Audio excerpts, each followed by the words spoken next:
में तो होगा, वियोग होना है। और हम जो है वियोग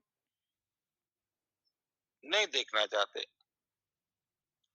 हम इनके साथ में सदैव संयोग देखना चाहते हैं। लेकिन प्रकृति के नियम में बाधा तो उत्पन्न नहीं कर सकते, प्रकृति के नियम को बदल तो नहीं सकते। प्राकृतिक पदार्थों के विनश्वरता को हम रोक तो नहीं सकते, विनश्वर पदार्थ को अविनश्वर तो हम नहीं बना सकते। ऐसी तो हमारे अंदर अभी तक कोई शक्ति उत्पन्न हुई नहीं है। बड़े बड़े राजा महाराज आए, बड़े बड़े चक्रवर्ती आए, लेकिन वो भी इस प्रकृति के संयोग को नहीं बदल सके। हैं?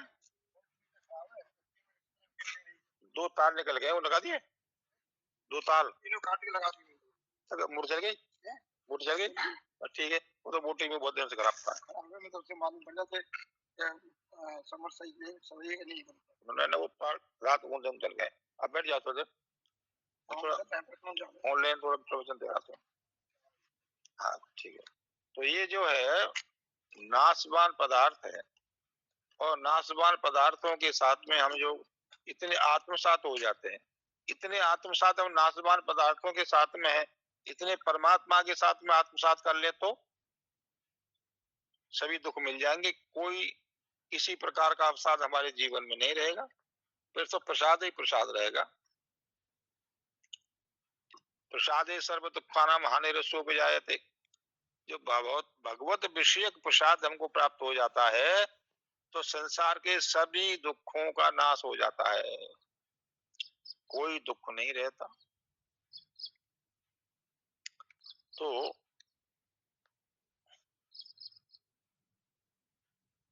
आत्मैव आत्मना बंधु, आत्मैव आत्मना,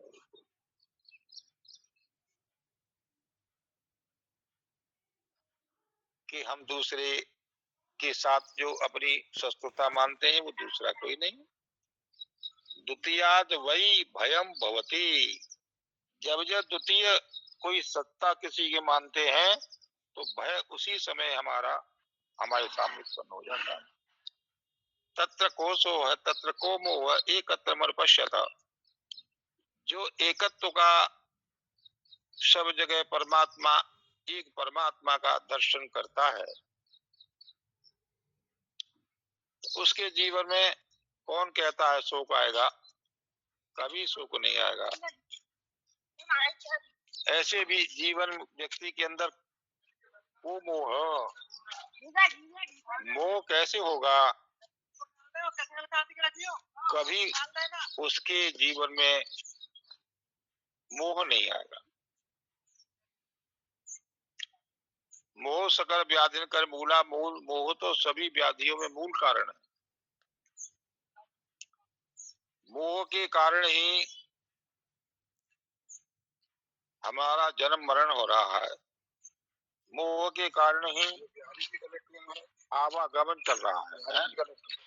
अभी थोड़ा मोह के कारण ही सारा का सारा फैला हुआ है। अगर एक है, एक के साथ में हम सत्ता के साथ जुड़ जाते हैं तो शोक मोह सब निकल जाते हैं। तो यहाँ आत्मैवात्म बंधु, आत्मा एव, एव शब्द का निर्धारण अर्थ में प्रयोग किया गया। एव माने हमारी बात को सच मानो, कहीं किसी प्रकार से असत्य नहीं। एव ही अर्थक है, बिल्कुल ये बात अकाट सत्य है।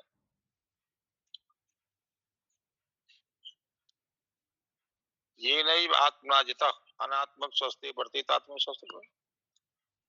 जिसने अपने को जीत लिया,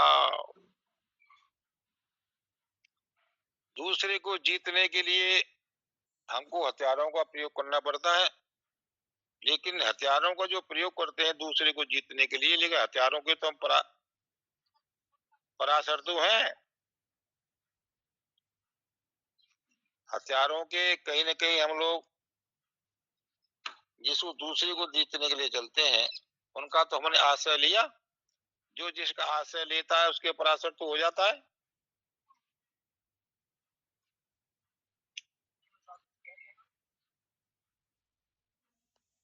विषय भोग की जो आसक्ति है, ये अनात्म पदार्थ,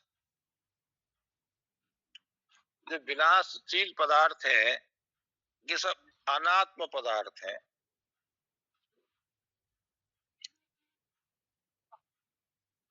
और आत्मनिष्ठ हो जाना नित्य निरंतर के लिए, परमात्मा निष्ठ हो जाना नित्य निरंतर के लिए, अद्वैत वेदांत का दर्शी वेदांत में ब्रह्मनिष्ठ होता है। भक्त अपने इष्ट देव में निष्ठा होता है, नित्य निरंतर को उसे रहने वाली स्थिति बन जाती है।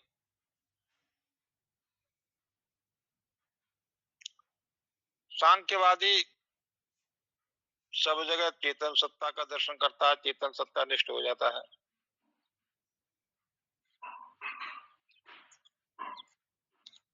तो ये अनात्म शस्त्रते, अनात्म पदार्थ के साथ में जब एकता है तो शत्रु भाव है, और आत्म तत्व के साथ एकता है, ये मित्र भाव है। ये आत्मैव आत्मना जितो, जिसने मित्र सबसे बड़ा वो है, अपने सूक्ष्म बुद्धि के द्वारा, सूक्ष्म विचार के द्वारा, ज्ञान ध्यान चिंतन मनन सदुपदिष्ट गुरुजनों के वाक्यों के द्वारा ये निश्चय कर लिया कि एक परमात्मा ही है, उसको छोड़ करके कोई नहीं है। देखिए, एक देखने में आता है, संसार में एक सामान्य बात है, शादी से पहले लड़की लड़का को नहीं जानती, लड़का लड़की को नहीं जानता। जब हम 7-5 मिल करके किसी अजनबी लड़का के साथ और अपनी लड़की की बेटी की, या अजनबी लड़की के साथ अपना बेटे की 7-5 मिलकर के शादी कर देते हैं, तो एक लड़की को पति के साथ कैसा व्यवहार करना चाहिए, अपनी आर्य मर्यादा के अनुसार, शास्त्र मर्यादा के अनुसार, और एक पति को अपनी पत्नी के साथ में अपने धर्म मर्यादा का निर्वाह करते हुए कैसे जीवन व्यतीत करना चाहिए। उसके लिए कहीं स्कूल नहीं, कोई कॉलेज नहीं, कोई शिक्षक नहीं कि पत्नी को बताने वाले के पति के साथ क्या व्यवहार करना है। कहीं ब्यूटी पार्लर में जाने के बाद में सजने के लिए तो हम ब्यूटी पार्लर में जाना पड़ता है, लोग सेटल करते हैं, लेकिन क्या अभी तक कोई ऐसा है जहाँ के पहले शादी से पहले लड़की को शिक्षा देने के लिए भेजते हो, पति के साथ ऐसे रहना, या शादी से पहले लड़का को कोई शिक्षा देने भेजते हो कि लाला जब शादी हो जाए इस प्रकार से पत्नी के साथ रहना। अभी कहीं भी कोई भी इस प्रकार के संस्कार नहीं है। महापुरुषों के वाक्यों को सुनते हैं, लेकिन पूरा जीवन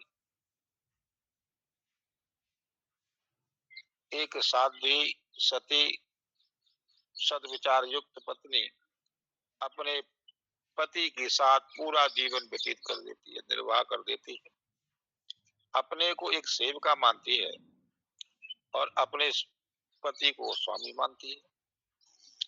और अच्छा पति भी, लड़का भी एक सपत्नीक राम जी की तरह अपने पूरे जीवन को व्यतीत कर देता है। एक पवित्र माता सीता की तरह राम जी के प्रति जिस प्रकार से रही, उस प्रकार से देवियां अपने जीवन को पति के साथ व्यतीत करती हैं, और पति जो है राम जी की तरह अपनी एक पत्नी के साथ अपने जीवन को व्यतीत करता है। इसके लिए कहीं शिक्षा प्राप्त करने के लिए नहीं जाना पड़ता और उसमें वो अपने को उस प्रकार की अपने मर्यादा में ढाल लेती हैं। राम जी को कोई इस प्रकार से शिक्षा लेने के लिए और अन्य शिक्षाएं ली। सीता जी को भी कहीं इस प्रकार की कहीं पाठशाला में नहीं जाना पड़ा था। ये पूरा जीवन एक पातिव्रत धर्म में उन्होंने जीवन जो है व्यतीत कर दिया। इसलिए आज मर्यादा पुरुषोत्तम, मर्यादा को तोड़ा नहीं उन्होंने, पुरुषों में उत्तम श्रेष्ठ मर्यादा का पालन किया। आज मर्यादा पुरुषोत्तम श्री राम जी का हम लोग नाम लेते हैं और अपनी सती साध्वी पतिव्रता के रूप में सीता जी का उल्लेख करते। अनेक पतिव्रताएं हुई हैं।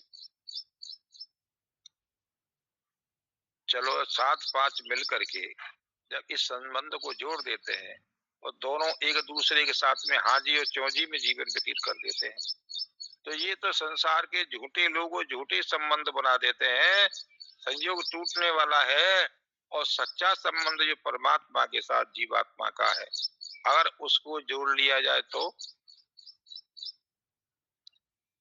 इस सत्य को स्वीकार कर लिया जाए कि मेरे एकमात्र मैं उनका अंश हूँ और एकमात्र वो मेरे स्वामी हैं।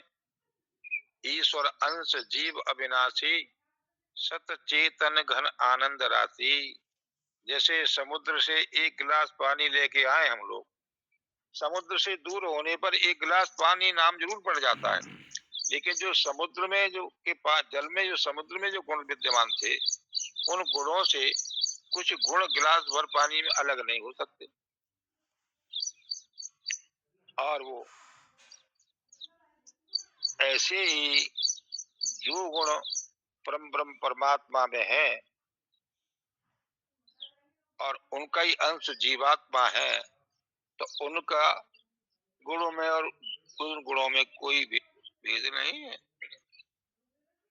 भाग त्याग लक्षणा से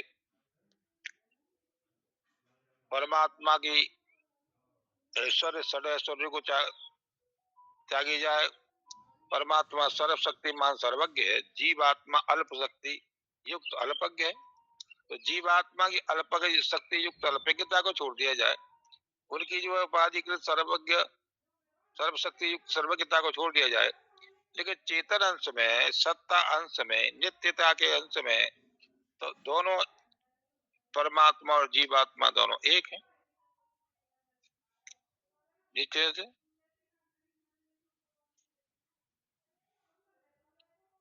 भागवत में कहा है, सच्चिदानंद रूपाय विश्वोत्पत्त्यादि हेतवे तापत्रय विनाशाय श्री कृष्णाय वयम नमः। सच्चिदानंद, सत चित आनंद घन, सच्चिदानंद घन परमात्मा को बोलते हैं। जैसे समुद्र में जल ही जल भरा हुआ है, ऐसे ही परमात्मा की सत्ता जीवात्मा परमात्मा में नित्य निरंतर सत्यता है। माने त्रिकालाबाधित है, तीनों कालों में कभी बाध नहीं होता। हम स्वप्न में जाएं तो कभी जगने के बाद कहते हैं हमने वो स्वप्न देखा था, लेकिन स्वप्न में बात तो नहीं हुआ। और सुषुप्ति अवस्था में जाएं तो सुषुप्ति अवस्था का अनुभव करते हैं, बड़े सुख से सोया था, लेकिन वहां बात तो नहीं हुआ। और जागृत अवस्था में रहते हैं तो जागृत अवस्था का भी हम अनुभव करते हैं, जागृत अवस्था का भी हम लोग अनुभव करते हैं। लेकिन सुषुप्ति जागृत और स्वप्न में कभी हमने कभी ये नहीं देखा, ना हम अस्मि इति नानुभूयात्, कभी किसी भी को ऐसा अनुभव ही नहीं हुआ कि मैं नहीं। सुषुप्ति का दृष्टा बन करके स्वप्न अवस्था का बोध करता है, स्वप्न अवस्था का दृष्टा बन करके स्वप्न अवस्था का बोध करता है, और जागृत अवस्था का दृष्टा बन करके जागृत अवस्था का बोध करता है। कभी किसी को अभाव का अनुभव नहीं होता। ऐसे ही जब एक शरीर को छोड़ करके दूसरे शरीर के साथ में जुड़ जाता है, अनेक शरीर धारण किए, अनेक शरीर छोड़ दिए।